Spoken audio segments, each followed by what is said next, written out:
Queridos amigos do Núcleo Espírita Fraternidade e Amor, é com imensa alegria que nós damos continuidade às nossas atividades online na nossa casa.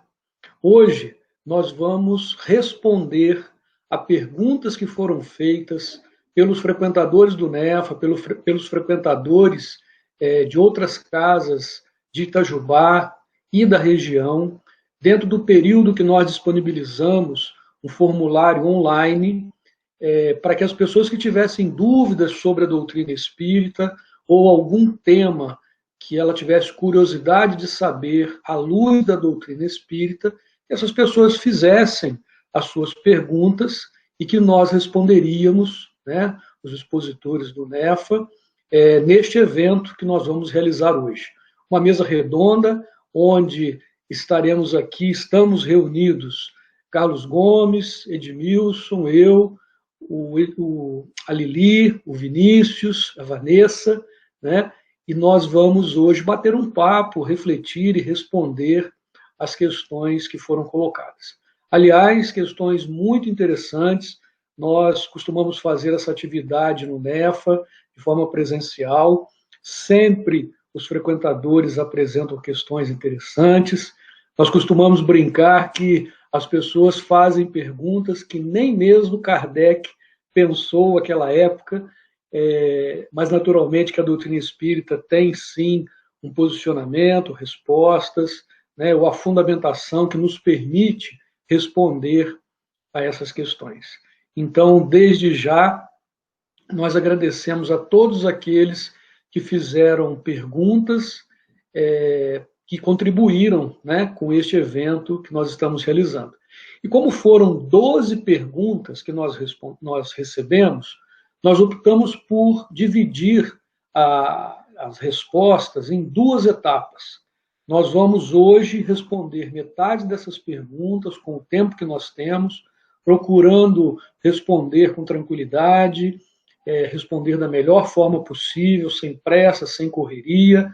Então, hoje, nós responderemos metade das questões que foram feitas e a outra metade, a parte 2 desse evento, será realizada na próxima segunda-feira, dia 6 de julho. Então, no mesmo horário, estará disponível no canal do YouTube do NEFA, também na página do Facebook, a divulgação desse evento. Então, hoje nós teremos a parte 1, e na semana que vem, a parte 2, e respondendo todas as perguntas que foram feitas pelos internautas, né? Então, nós vamos dar início à nossa atividade de hoje, pedindo ao Vinícius que possa fazer para nós a prece inicial. Boa noite a todos. Que possamos, então, acalmar nossos pensamentos, acalmar nossos sentimentos, elevando o nosso pensamento, pensando em Jesus, nosso modelo, que possamos nos inspirar nas suas atitudes de amor, de caridade,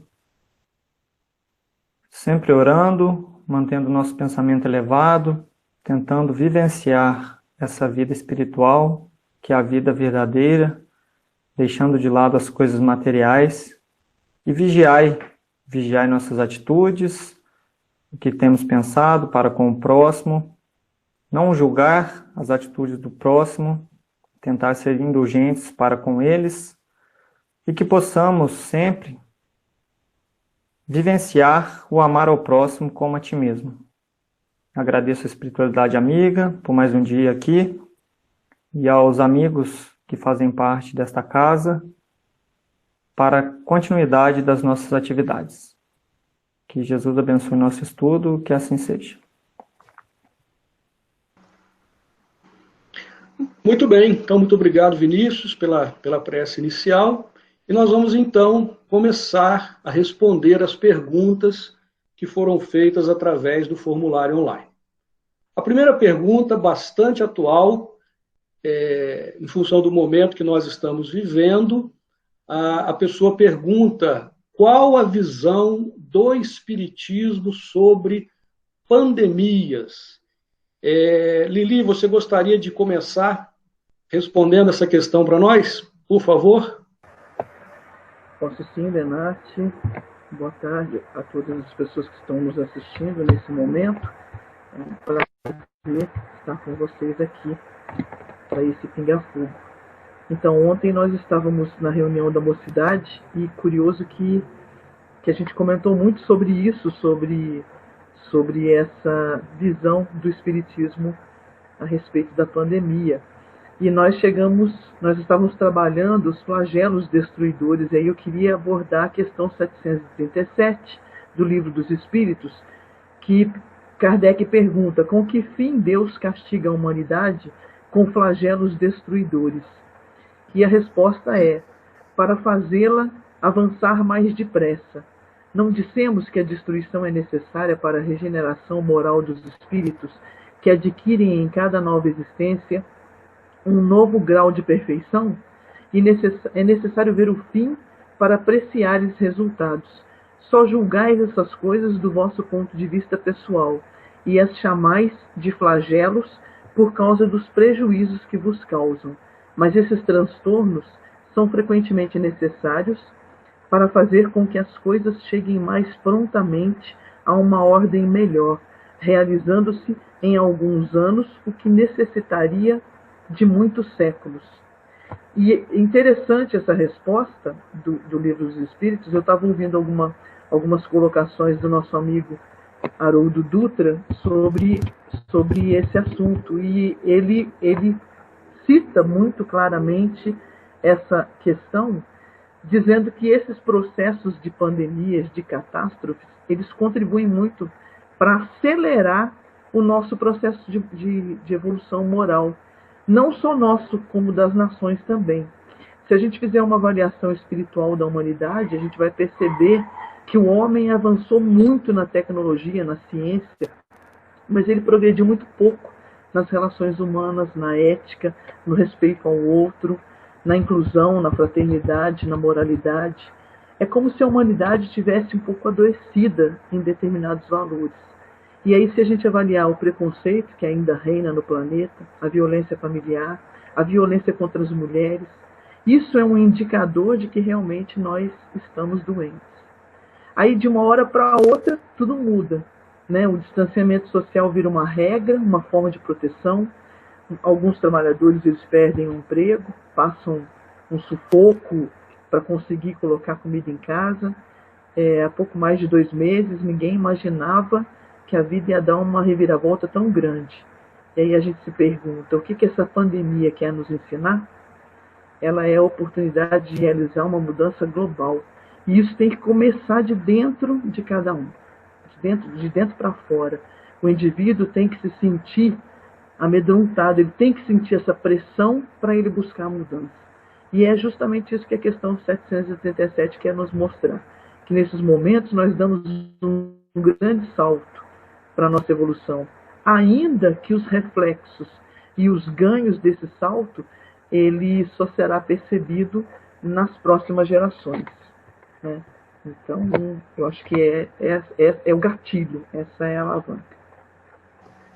Ô Lili, é interessante que, por mais que até eu tenha dito aqui, né, que é uma pergunta atual, em função do momento que a gente está vivendo, né, várias pandemias já aconteceram na história da humanidade, né? Nós tivemos aí peste negra, causada pela peste bubônica, né? Tivemos gripe russa, gripe espanhola, foram várias ao longo, né, dos anos aí na humanidade, e Kardec aborda esse tema, como você bem lembrou, no Livro dos Espíritos. Existe um capítulo que é da lei de destruição, e tem lá o item que é flagelos naturais. Então, aqueles, inclusive, que quiserem depois se aprofundar mais nesse assunto, podem verificar no Livro dos Espíritos esse capítulo, né, que trata de flagelos naturais. E ele coloca a peste, ele usa esse nome, inclusive tem aqui um comentário de Kardec, dentro desse capítulo que você citou, ele fala assim: na primeira linha dos flagelos destruidores naturais e independentes do homem, devem ser colocados a peste, a fome, as inundações, as intempéries fatais, as produções da terra. Então vejam que Kardec já naquela época falava sobre esse tema, né? E existe uma razão de ser, né? Tem uma razão de ser. Edmilson, gostaria de complementar?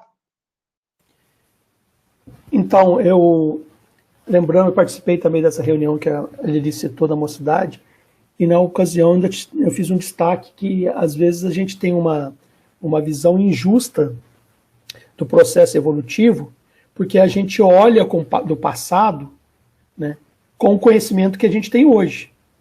Então, você olhar as nossas escolhas no passado com os dados do presente, parece que não encaixa muito. Então, por exemplo, nós estamos olhando essa situação de sofrimento, olhando a história também, o que nós já passamos, com os valores morais que nós temos hoje. Então, hoje isso já nos incomoda, né? Olha a pandemia, a gente já fica preocupado, parece que a gente não passa. Então, a humanidade, parece que a gente nunca viveu isso, mas já vivemos várias vezes isso. O que talvez nós tenhamos de especial nesse momento é o fato que, primeiro, a informação chega mais rápido, né? Então, esse tipo de problema no passado, o que acontecia? Uma região não ficava sabendo da situação do outro, né? A gente ficou sabendo de história de peste que avançou em toda a humanidade, olhando a história depois, mas uma região talvez não soubesse o que estava acontecendo.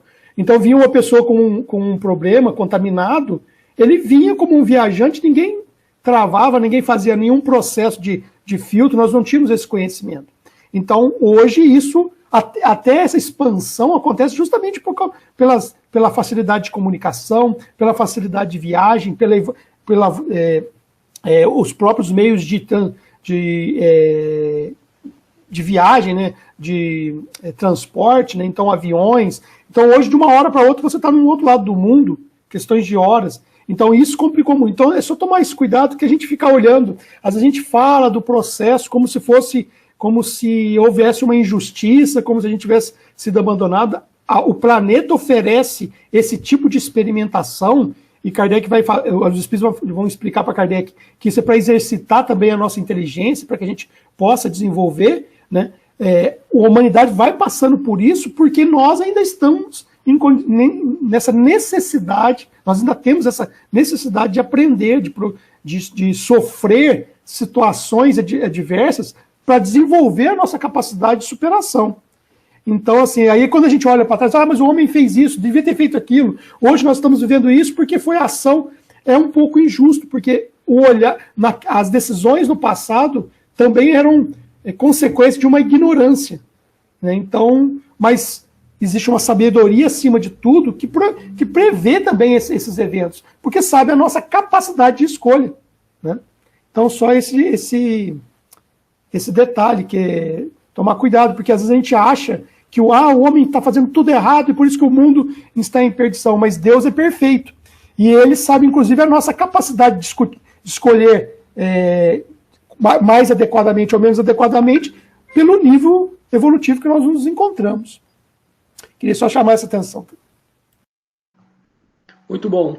Vinícius quer comentar também? Vinícius, fica à vontade.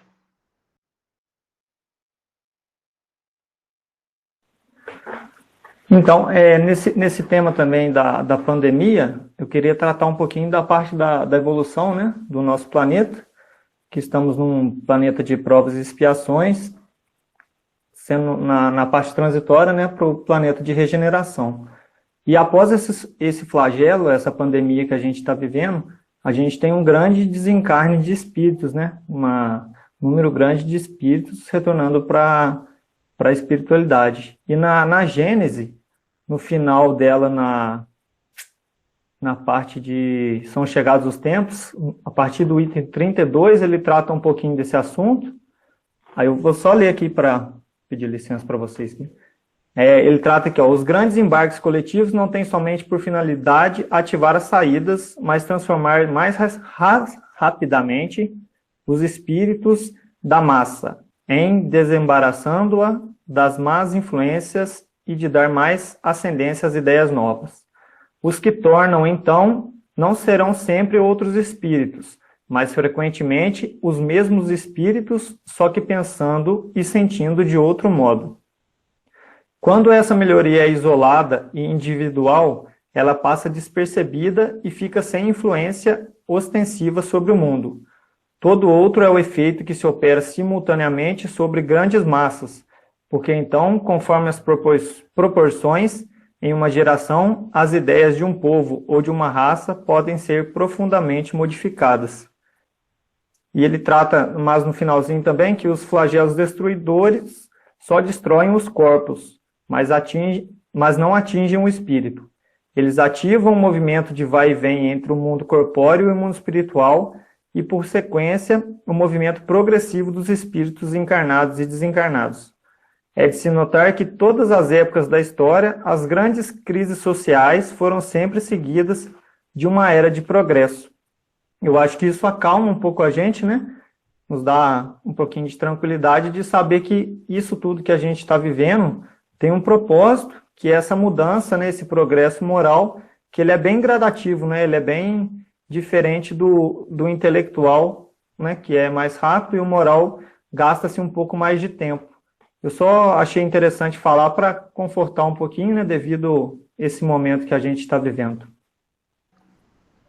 Com certeza, Vinícius. É algo que é necessário para a nossa evolução e é só a gente prestar atenção e observar o seguinte, quanto aprendizado e quantas coisas novas todos nós estamos fazendo nesse momento, né? Às vezes até alguma situação que para alguns é incômoda, a necessidade do recolhimento dentro do lar, de ficar mais isolado, é um chamado para nós. Vamos dar importância à nossa família, vamos ficar mais com a nossa família, né? No início desse movimento todo, faltou álcool em gel, faltou máscara, né, de proteção, ninguém encontrava. Aí as pessoas começam a se reinventar e algumas instituições começam a produzir álcool em gel em maior quantidade, doar para aqueles que necessitam. Existem aqueles que agora estão fabricando máscara, tem diversos tipos de máscaras disponíveis. Quer dizer, as pessoas vão se readaptando, vão se reinventando. É aprendizado, não só do ponto de vista material, mas especialmente as reflexões, o aprendizado que a gente deve entender nesse momento de transformação moral a todos nós, que esta pandemia está nos dando oportunidade. Vamos encarar dessa maneira, né? Muito bem, acho que foi bem debatido aí essa primeira pergunta muito boa, muito interessante. Vamos à segunda. A segunda diz assim: se estamos todos evoluindo, por que o ser humano parece estar pior do que antes? Temos visto muitas atrocidades, corrupção, mesquinhez, etc. Eu vou pedir o Edmilson para começar respondendo essa questão para a gente, por favor. Então, a primeira coisa que eu queria comentar, que é curioso, né, é que sempre que a gente faz respondendo perguntas, ou às vezes na mocidade, ou reunião em grupos de estudo, e quando a gente vai discutir essa questão da evolução, da lei de progresso, esse assunto aparece, essa pergunta aparece, né? Porque sempre a pessoa, mas parece que a gente está piorando, e tem gente até que afirma realmente que nós estamos piorando, e tem até pessoa que já está na doutrina há um certo tempo, e fala, essa parte desse ensinamento dos espíritos eu tenho dificuldade de aceitar, porque está piorando. Hoje a gente vê muito mais corrupção, mais atrocidade, e aí também a gente enfrenta aquela situação, por exemplo, você vê essa situação do país, por exemplo, descoberta de crimes na política, em vários órgãos, então as pessoas ficam irritadas, ficam assim, em ebulição nas redes sociais, etc. E aí sempre tem essa questão, como se antes nós fôssemos seres perfeitos ou, né, bons, né, sem precisar de melhorar, né, aparar arestas, e de repente a gente começou a ficar tentado, né, provocado, igual aquela ideia do anjo decaído, aquela metáfora, né, de outras religiões, como se a gente realmente, depois de alcançar um estágio de maturidade, a gente pudesse perder aquele ganho intelectual e aquele ganho moral. Então, primeiro eu vou fazer uma reflexão. Eu queria dividir, pelo menos a minha fala, em duas partes, né? A primeira parte que eu queria colocar é o seguinte: nós primeiros vamos partir do princípio que regredindo nós não estamos. Porque intelectualmente isso é claro, ninguém questiona nós hoje, e isso basta ver que só para nós estarmos discutindo a doutrina, cada um na sua casa, e hoje as pessoas estão assistindo o nosso estudo coletivo, já é um sinal de progresso. Há poucos anos atrás não teria condições de fazer isso, ou 20 anos atrás dependeria de uma TV com equipamentos sofisticadíssimos para que a gente pudesse fazer um momento como esse. Então, tecnologicamente, do ponto de vista intelectual, a gente não tem dúvida que o progresso ocorre. O que nos incomoda é a questão moral. Então, a primeira coisa é o seguinte, piorando nós não estamos. Egoísmo, corrupção, atrocidades, a gente vê na história, é só estudar, né? Isso não mudou.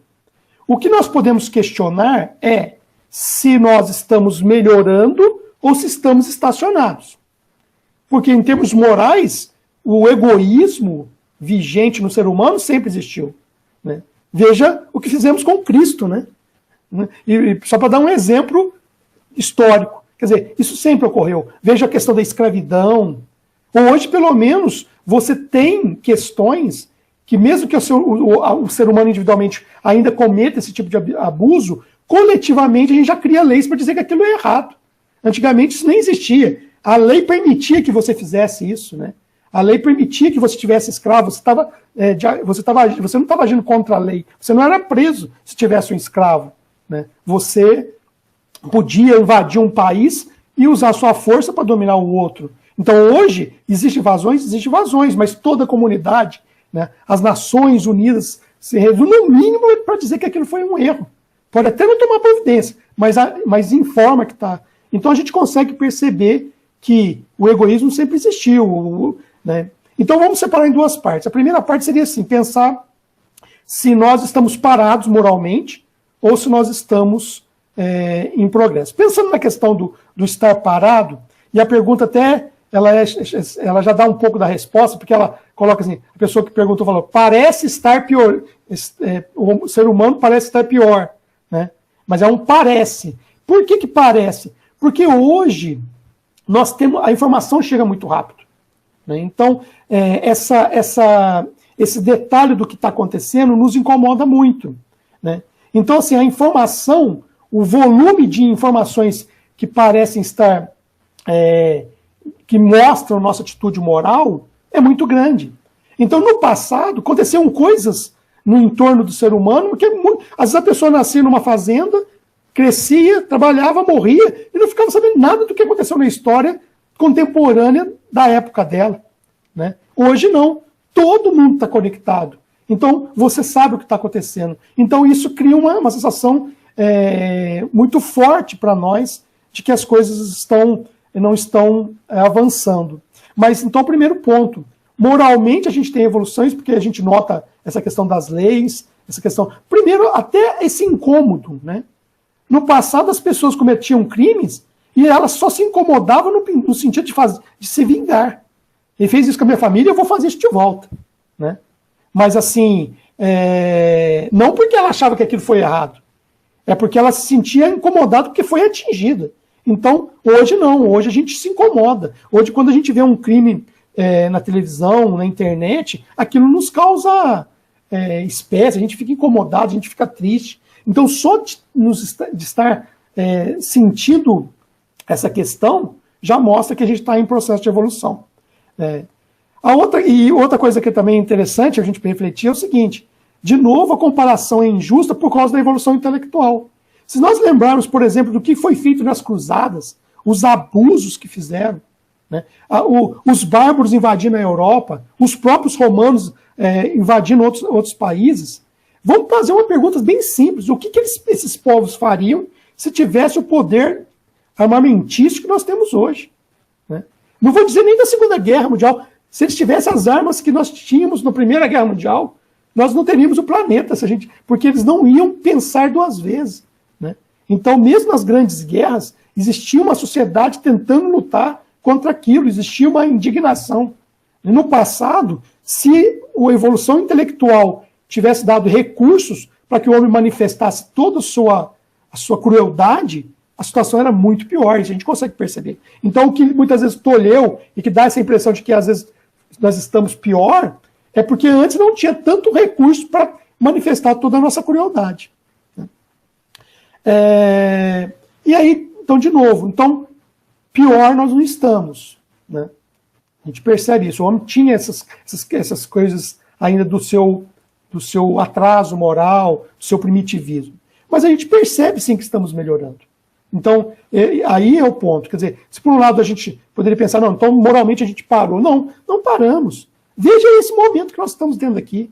As pessoas, veja bem, no tempo de Kardec, a dificuldade para que se falasse da doutrina. Há pouco tempo até hoje nós podemos falar da doutrina, apesar dos preconceitos, porque a lei nos permite, porque as pessoas entendem que é um direito do cidadão. Então nós estamos no processo, as pessoas estão mais sensíveis, e toda vez que acontece uma pandemia, acontece uma crise dessa, a gente sai melhor. Sai melhor porque isso mexe com as pessoas, isso atua individualmente em cada um. Então a gente consegue perceber. A gente tem que só tomar cuidado, para fechar minha fala, acho que falei demais, mas só para fechar minha fala, no sentido que a gente tomar cuidado, eu já tinha falado na resposta anterior, no complemento do comentário da Lili, que a gente tem que tomar cuidado quando a gente compara o presente com o passado com os dados do presente. A humanidade hoje é muito diferente da que era anterior. E aí a gente não percebe a questão moral, porque as informações não são tão grandes como a gente tem hoje. Então hoje nós fazemos história e conhecemos a história do que está acontecendo do nosso lado. Gostaria de comentar o que o Edmilson falou, boa noite a todos, que quando se fala de evolução, nós temos que tomar cuidado com o imediatismo. Né? Eu dei aula de biologia por muito tempo, e sempre que se falava da evolução das espécies, sempre tinha aquele aluno que comentava, mas eu nunca vi um animal se transformar em outro. E não vai ver. Né? Nós estamos falando de milhares de milhões de anos. Então, como houve uma época em que a Terra era o centro do universo e só se entendia o universo a partir da Terra, hoje o indivíduo é o centro do universo e de todas as questões e ele quer seu parâmetro. Se ele não vê, não acontece. Então, muitas vezes, até quando nós falamos dessa pandemia mesmo, muitos brasileiros estão vendo só a situação do país. Né? A virose é uma questão política e, na verdade, ela é mundial. Então, muitas vezes, nós não ampliamos essa nossa visão para pensar grande. Né, que a evolução é lenta, mas acontece. Hoje mesmo estava lendo no livro Pão Nosso, do Emmanuel com Chico Xavier, onde falava que a Terra vai se transformar num lugar onde todos os homens e as mulheres vão viver como irmãos, se amando em harmonia.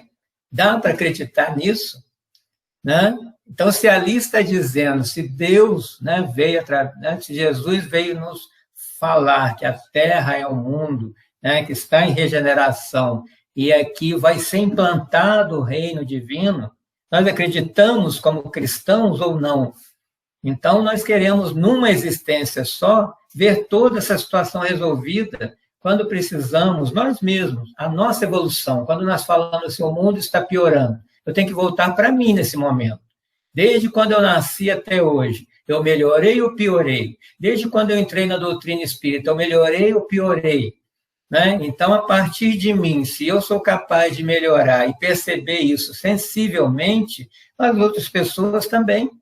Né? Então, por que o outro está piorando e eu estou melhor, ou pior, ou parado? Então, o momento, né, como Edmilson falou, desse isolamento, é voltar para si mesmo.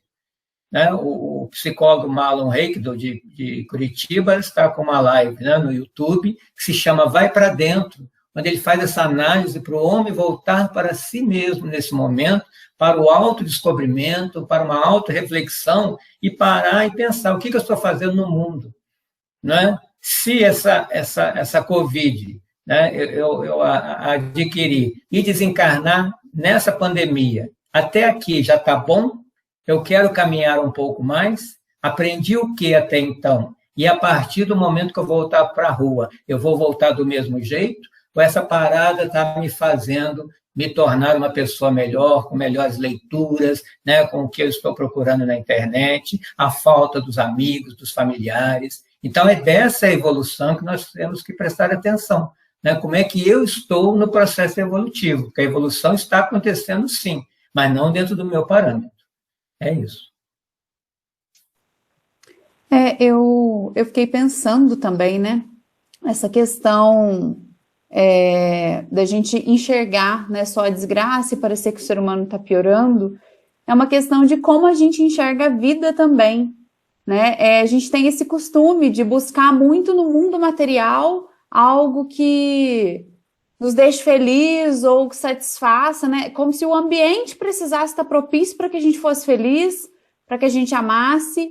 E a gente esquece que Jesus veio numa época em que ele era perseguido, né? Em que as pessoas eram escravizadas, em que tinha muito mais, vamos dizer assim, desgraça do que tem hoje. Porque assim, né, seguindo o raciocínio do Edmilson, como ele colocou, né, a humanidade era muito pior.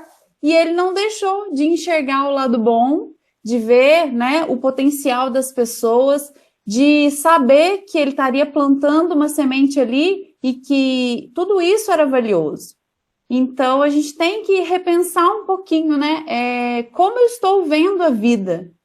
Porque o meio, ele sempre vai trazer desafios. Ele sempre vai trazer coisas difíceis e ele sempre vai ter, né, esse contraste do bem e do mal. Até quando a gente for espírito evoluído, a gente não vai viver, né, com o mal nos afetando. Mas a gente vai estar envolvido em situações que vão ter o mal porque a gente vai estar trabalhando em prol, né, de outros espíritos. Então, somos nós. A gente tem que achar essa chave, né, para enxergar o mundo dentro de nós e não esperar ela vir de situações de fora, né, exteriores. Muito bem, eu acho que foi bem debatido aí. E vejam, aquele que ainda quiser se aprofundar neste tema, o Livro dos Espíritos tem também um capítulo que trata da lei do progresso. E muito daquilo que foi falado aqui sobre nós estamos sempre progredindo, evoluindo, né?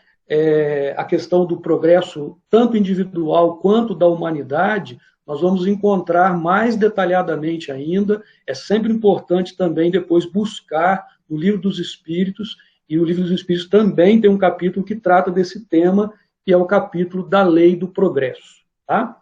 Muito bem, então acho que podemos ir para a próxima pergunta, que diz assim: quando uma pessoa desencarna, para onde ela vai? Quem irá recebê-la? Ela esquece imediatamente da vida passada?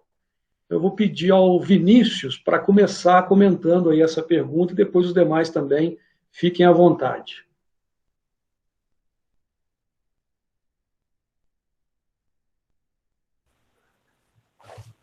Eu acho que essa é uma questão que o Espiritismo traz para a gente uma resposta, né? Muitas das religiões acabam não respondendo, né?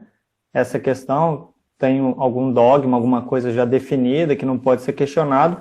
E o Espiritismo traz para a gente uma resposta que nos dá um sentido maior, né, na vida, de saber que a nossa vida verdadeira não é essa material, que estamos aqui de passagem, que retornaremos para a nossa pátria espiritual, né? Tem um capítulo do Livro dos Espíritos, que é o capítulo 3, Retorno da Vida Corpórea à Vida Espiritual, que vai tratar desse assunto. E é importante ressaltar que quando a gente desencarna, a gente permanece sendo a gente, né? Com os nossos defeitos, com as nossas virtudes.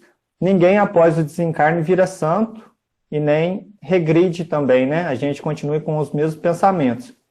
E tem até essa questão, trata, né, a questão 150, pergunta se a alma após a morte conserva sua individualidade.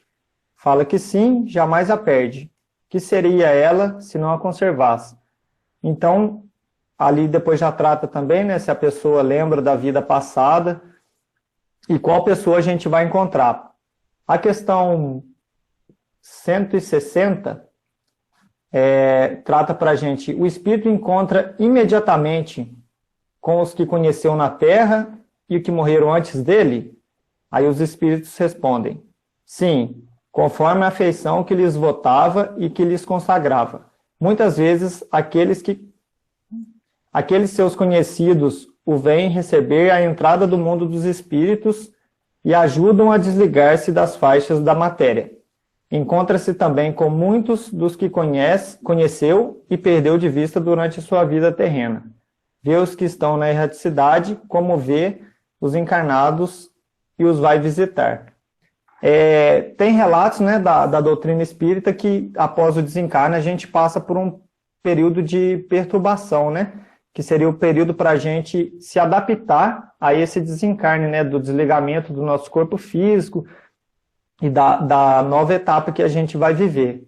E muitos espíritos, nesse período de perturbação, acabam não enxergando essas pessoas amigas, né? Que vêm nos auxiliar, mas elas estão presentes. Eu creio que era isso que eu tinha que falar.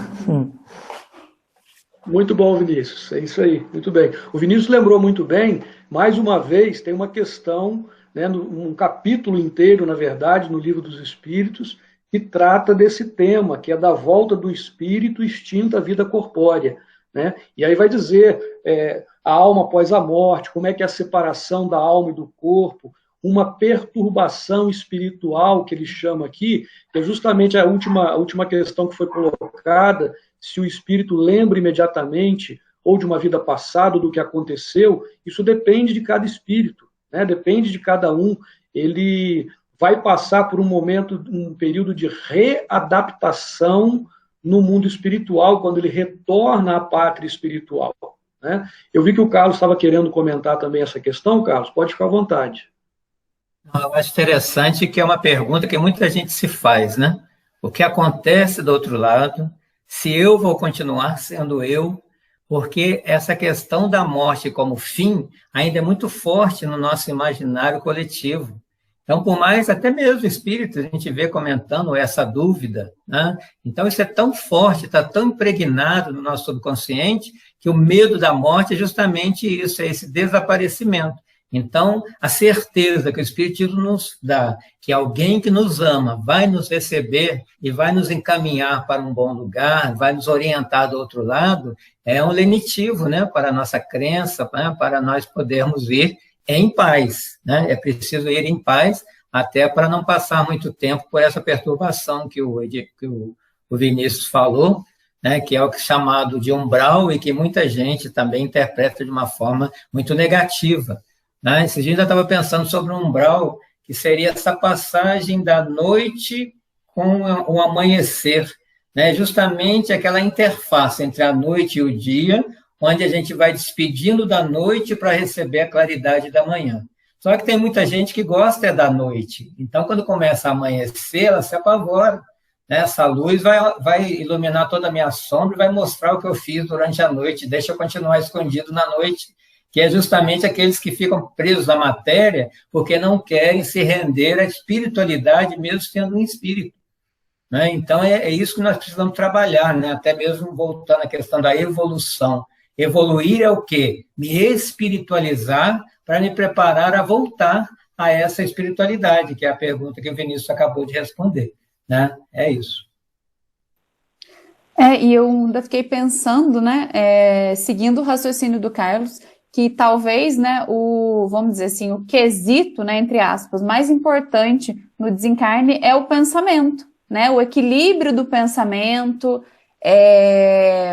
você tá tranquilo, desapegado, né, das coisas do mundo material, porque realmente uma separação e para nós é muito difícil lidar com isso, né, eu vejo assim, eu já trabalhei, né, com crianças muito pequenas, e você consegue começar a enxergar como é importante trabalhar, desde pequeno, uma desmistificação da morte, né? Como você vê que existe mesmo toda uma história, né? Um sentimento muito forte de morte sendo o fim.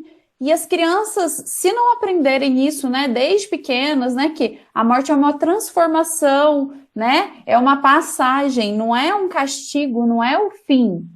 E isso ajuda muito, né, na formação depois desse adulto, né, que vai aprender a ver com naturalidade, porque a morte nada mais é do que o segmento da lei natural. Eu acho interessante que essas discussões levam a gente de novo ao Livro dos Espíritos, na questão 159, quando ele pergunta qual a sensação que a gente tem quando passa para o lado do espiritual, né? E ele coloca muito claramente, como a Vanessa disse, depende de como você viveu a sua vida, né? Para o mal, ele fica envergonhado, e para o justo, para o bom, ele se sente aliviado. Então, é educação para a morte. É um trabalho diário, né, que a gente faz aqui na vida para a gente se transformar, né, do lado de lá.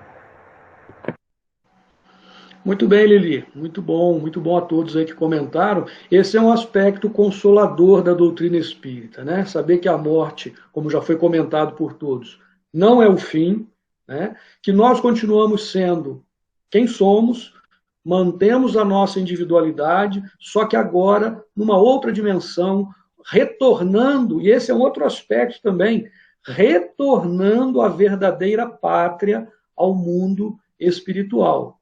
E que, de acordo com o nosso merecimento, de acordo com a nossa condição de equilíbrio espiritual, teremos um retorno mais tranquilo, podendo ser recebido por amigos, por familiares que lá estão, né, que irão nos receber conforme respondem os espíritos a Kardec. Muito bem. Então, vamos lá. Vamos mais uma pergunta. Vou pedir ao Carlos Gomes que já comece a pensar nessa resposta aqui, Carlos Gomes. O batismo é só um dogma da igreja? Qual a visão espírita referente ao batizado? E aí há uma observação. Jesus foi batizado por João Batista. Vamos lá, Carlos. Muito bem. As 3 primeiras perguntas que foram feitas, Kardec também tinha feito perguntas semelhantes aos espíritos. Essa 4ª não, né? Porque Kardec não estava preocupado com a questão religiosa do espiritismo ainda, né? Mas com a questão científica. Então, nós não temos essa pergunta. Eu fui ver o que as outras religiões pensam, né? Classificam como batismo, e encontrei que o batismo é um rito, né, dessas igrejas cristãs, como um sacramento da regeneração pela água, significando purificação dos pecados, e a partir de então, tornar-se membro da igreja e ser da comunidade de Cristo.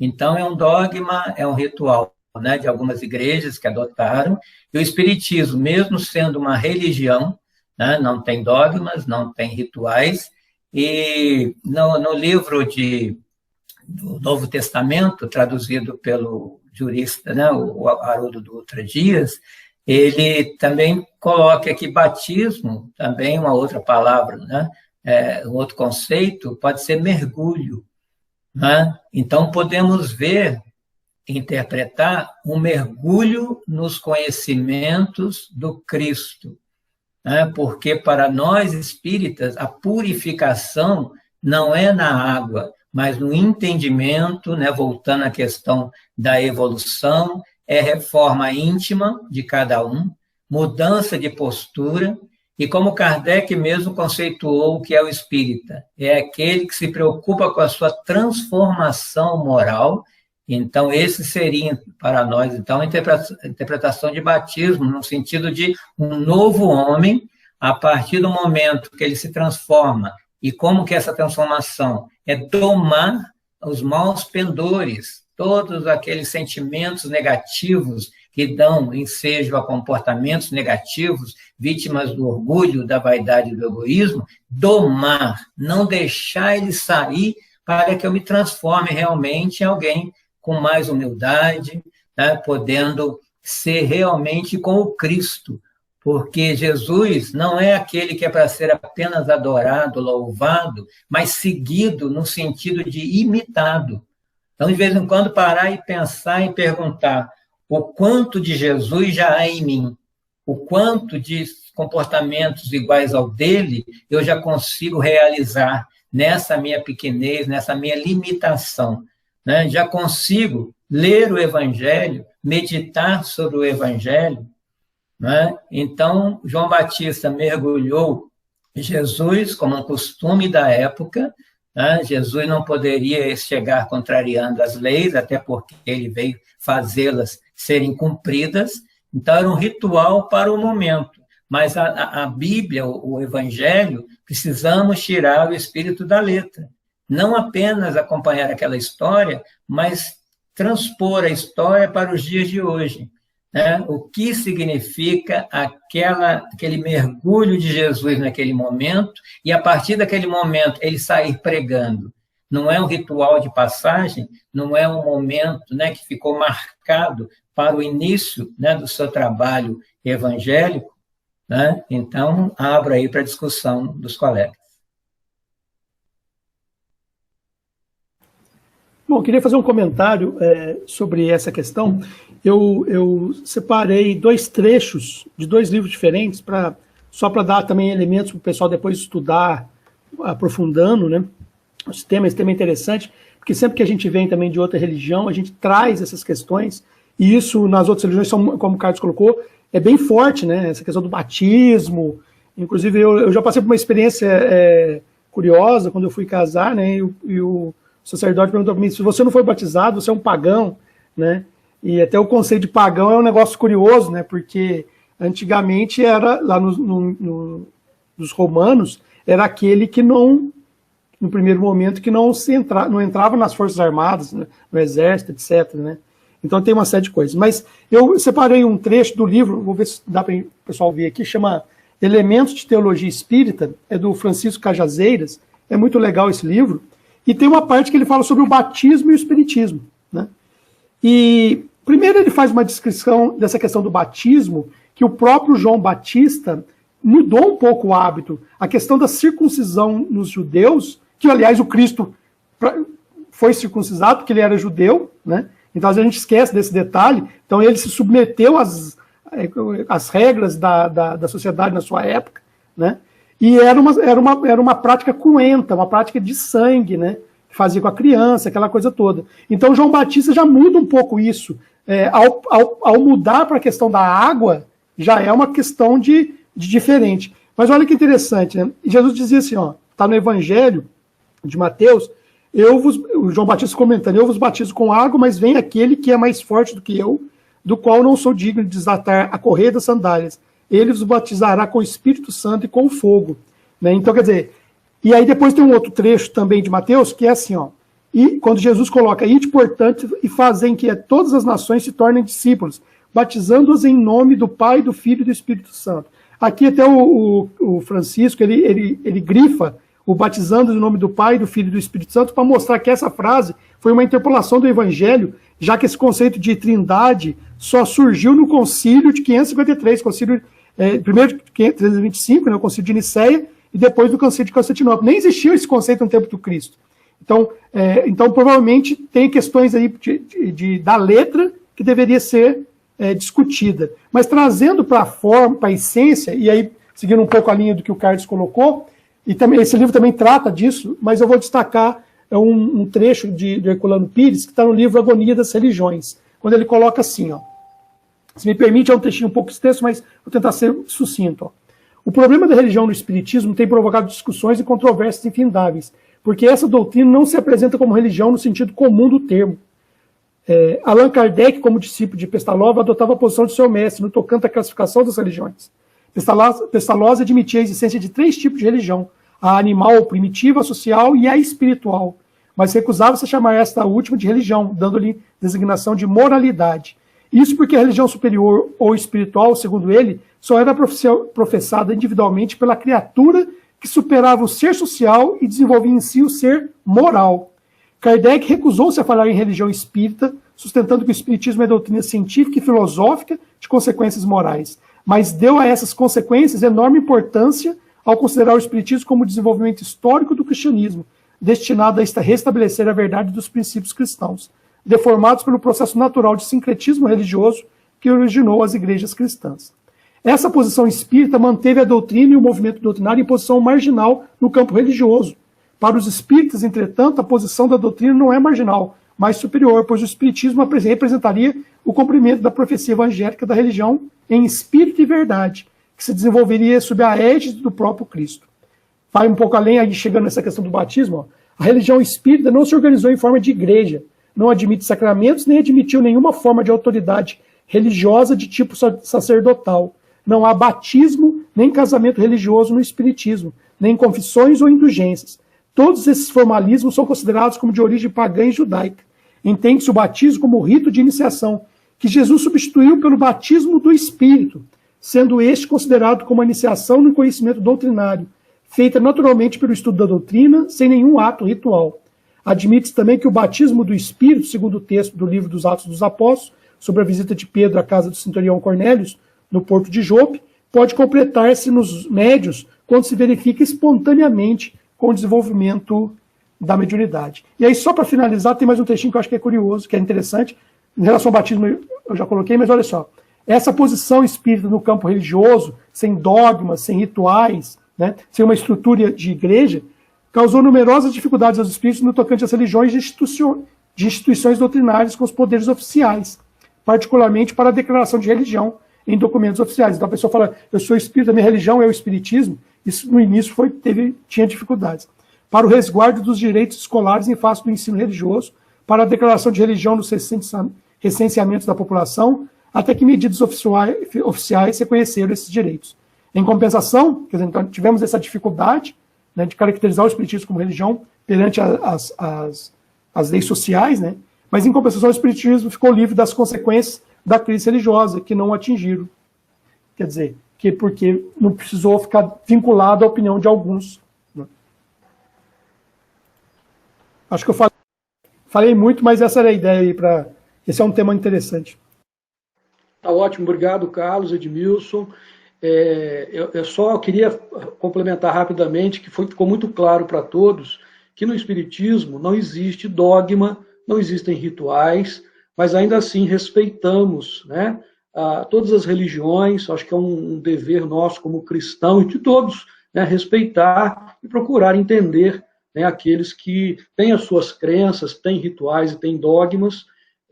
O Espiritismo respeita todas elas. Muito bem, então nós vamos agora para a última pergunta, que na verdade são 3, última pergunta dessa primeira parte do nosso evento. Como nós dissemos no início, estamos dividindo em 2 etapas. Então, 3 pessoas fizeram perguntas com temas semelhantes que nós agrupamos aqui, para serem respondidas as 3, que diz respeito à missão, né? Então, alguém perguntou assim, todos nascem com uma missão a cumprir? Uma outra pessoa perguntou, sei que todos nós temos uma missão. Então, de certa forma, essa pessoa já responde a primeira, né? Que fala assim, sei que todos nós temos uma missão.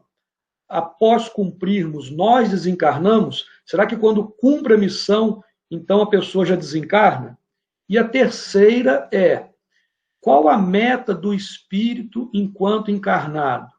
Então, a meta seria, poderíamos, né, colocar como sinônimo de missão, qual a meta do espírito enquanto encarnado? Paulo nos diz que devemos ver de tudo e reter o que é bom. Seria uma das metas? Ou temos uma missão a cumprir? Eu vou deixar a Vanessa começar a responder aí. Agora a missão é da Vanessa. Vai lá, Vanessa. Obrigado, Leonardo. Eu vou pedir só para o Leonardo, se ele conseguir voltar para as 2 primeiras perguntas, aí eu vou respondendo. Para a gente começar a falar um pouquinho sobre essas questões, a gente tem que repensar um pouquinho o nosso conceito de missão. Muitas vezes a gente vê missão como a missão de Jesus, a missão de Chico Xavier no nosso país, a missão do Divaldo Franco, e a gente só pensa em grandes missionários, né, que tiveram grandes tarefas a cumprir, e que a gente olha, né, e vê que está lá em cima e não consegue se aproximar, né, dessas pessoas. E aí a gente precisa repensar um pouquinho isso, porque missão é uma finalidade, é algo para o qual você vem, né, um objetivo traçado para a sua existência. Se a missão ela é um objetivo, não fala que ela é um objetivo grande ou um objetivo pequeno, né? Ela é um objetivo. Então, se nós temos que evoluir e todos nós estamos nesse caminho, todos nós temos uma missão, né? Os espíritos que têm condição de escolher, talvez possam estender um pouco mais a sua missão, fazer mais coisas, porque eles dão conta de fazer, né? Eu estava lendo essa semana o livro Mensageiros e até pensei, né, na nossa conversa de hoje, porque no comecinho, o André Luiz, que é o nosso personagem, né, principal dessa série, ele é convidado para trabalhar no Ministério de Comunicação. E nesse lugar, eles preparam, né, as pessoas que vão vir com missões de mediunidade, de trazer boa nova, de trazer coisas ao mundo, né, de comunicar. E aí eu fiquei pensando, né, na hora me veio essa questão, porque eu falei, nossa, vamos dizer assim, a mediunidade é uma missão de responsabilidade, mas é uma missão mais comum, a gente vê ela em todos os lugares, né? E é importante para a gente refletir. Eu ter a missão, às vezes, a minha missão é só vir e constituir uma família, educar bem os meus filhos. Às vezes a minha missão é vir, ficar sozinho essa vida, trabalhar em prol do outro, né?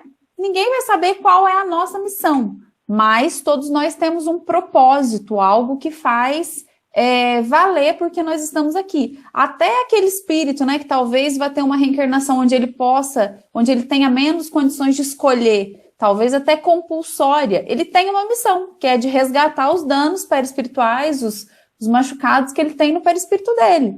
Já é uma missão, já é um objetivo daquela reencarnação. E aí tem a segunda pergunta, né? Se a gente tem uma missão, que todos temos, não precisa ser grandiosa, tem que ser a nossa missão, é o que a gente dá conta de fazer. Após a gente cumprir, a gente desencarna? Depende. Eu acho que só Deus vai saber disso.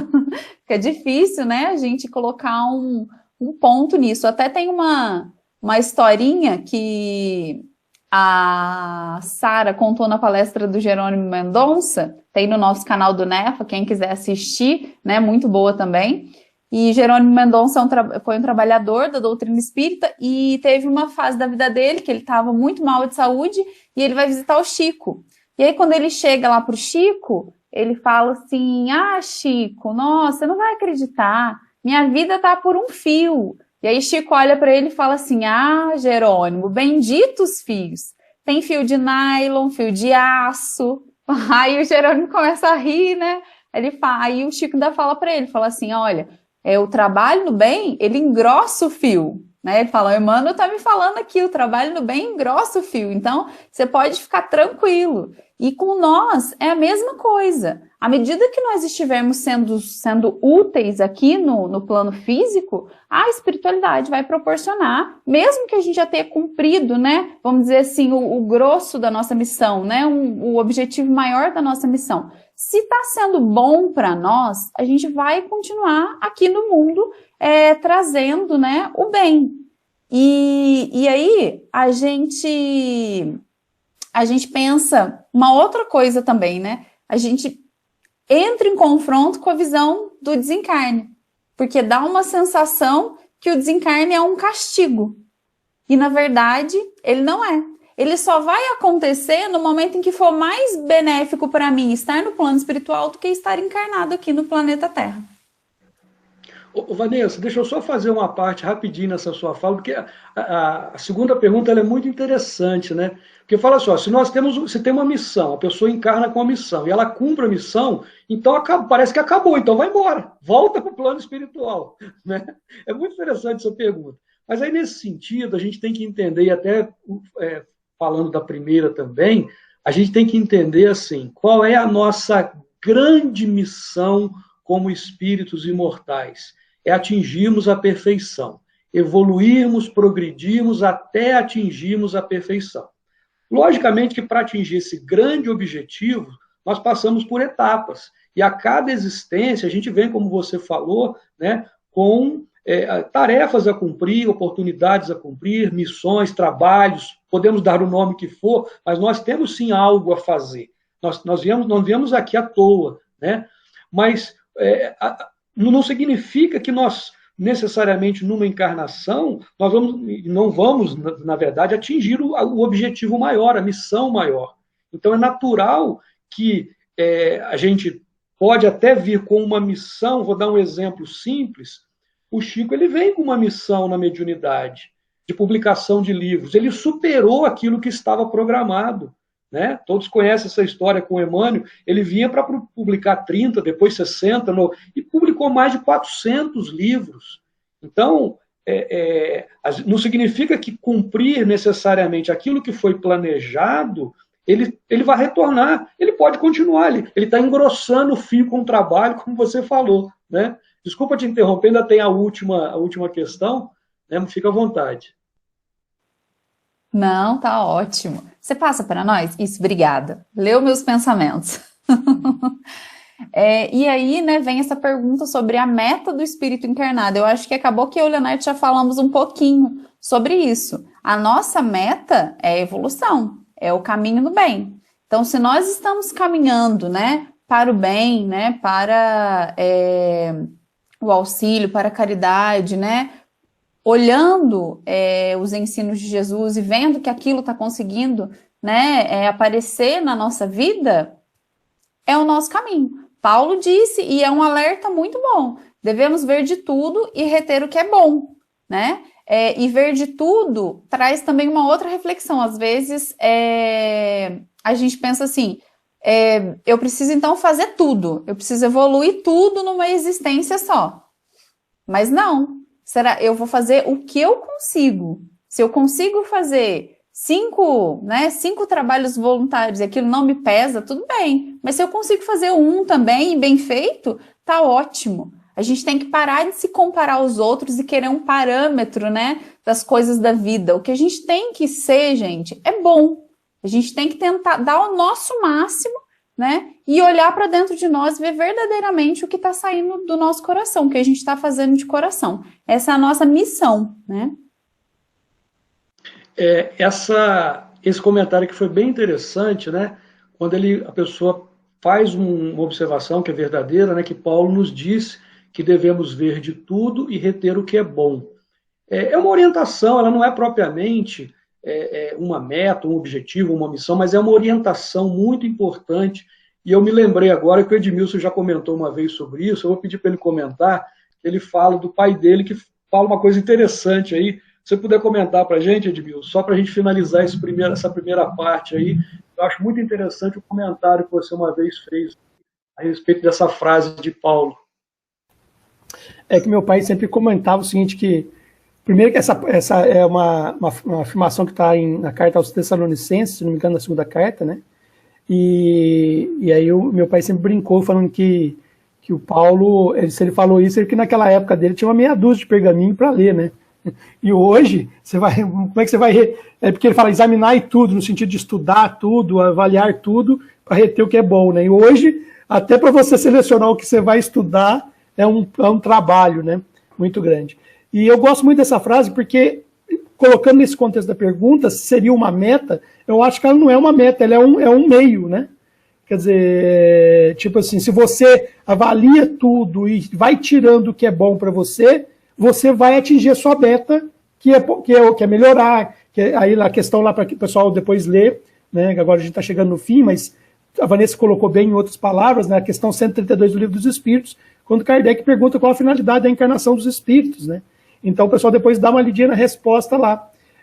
Então, para se atingir aquela meta dessa evolução que o Leonardo colocou, um bom instrumento é essa orientação de Paulo aí, de avaliar tudo, examinar tudo, e extraindo o que é bom. Só lembrar uma coisa no que a Vanessa falou do exemplo, que às vezes a pessoa vem melhor, vai fazendo a coisa que está tão bom, que às vezes a prorroga. Eu lembrei quando ela estava comentando da história de vida do Raul Teixeira, né? Que ele teve um acidente, muito antes daquele acidente que ele teve vascular cerebral, mas ele teve um acidente, né?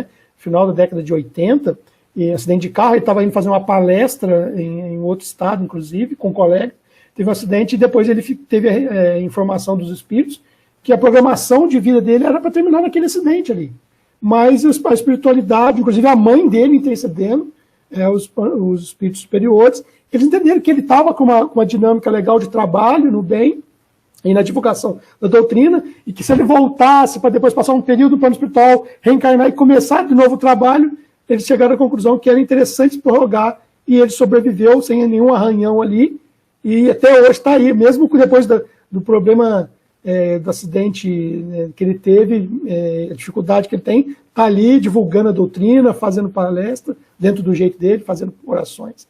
Então, assim, a gente tem que tomar cuidado, porque senão a gente fica aquela ideia, eu vou prorrogar vou deixar de fazer meu trabalho, porque senão eu desencarno hoje, né? É isso aí. Vamos aproveitar esta oportunidade que nós temos aqui. Muito bem, pessoal, nós vamos então encerrar essa primeira parte, respondemos metade das perguntas que foram feitas, a outra metade será respondida no dia 6 de julho, é uma segunda-feira, é a próxima segunda-feira, às 20 horas, e o vídeo estará disponível no canal do YouTube do NEFA, no Facebook, como de costume, né? Nós agradecemos muito ao Edmilson, a Vanessa, Vinícius, Lili, Carlos, agradecemos a todos que enviaram as perguntas e todos aqueles que estão nos assistindo. Muito boa essa dinâmica, achei muito legal, o tempo passou rápido, né? E quase uma hora aí, né, se deixar, a turma vai falando aqui. Junta espírita é isso mesmo, a gente vai conversando, batendo papo, isso que não está presencial, se tivesse presencial, falava mais ainda. Muito bem, então, para encerrarmos, nós vamos pedir a Lili para encerrar com uma música, né? E vai ser a nossa prece de encerramento no formato de uma música, a prece musicada pela Lili, agradecendo mais uma vez a todos.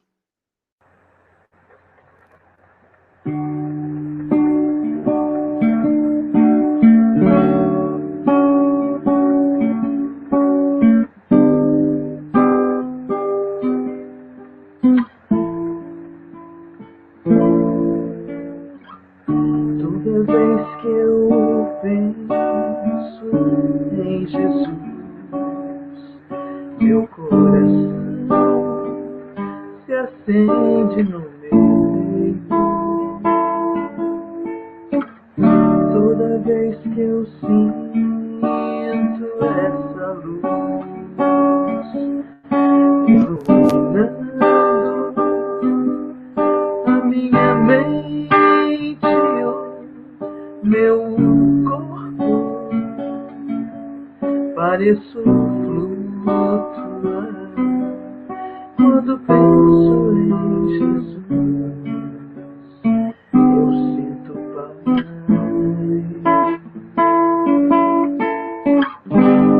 Quando penso em Jesus, minha alma se perfuma numa doce vibração. Os meus pensamentos se transformam e eu sinto que dentro do coração vai surgindo, vai crescendo um sentimento diferente, me enchendo, me levando, transcendendo todas as fronteiras. E o mundo inteiro é alegria, colorido como uma manhã de sol. Quase grito de tanta felicidade, e o meu sorriso não demora a despontar. Quando penso em Jesus, só quero amar.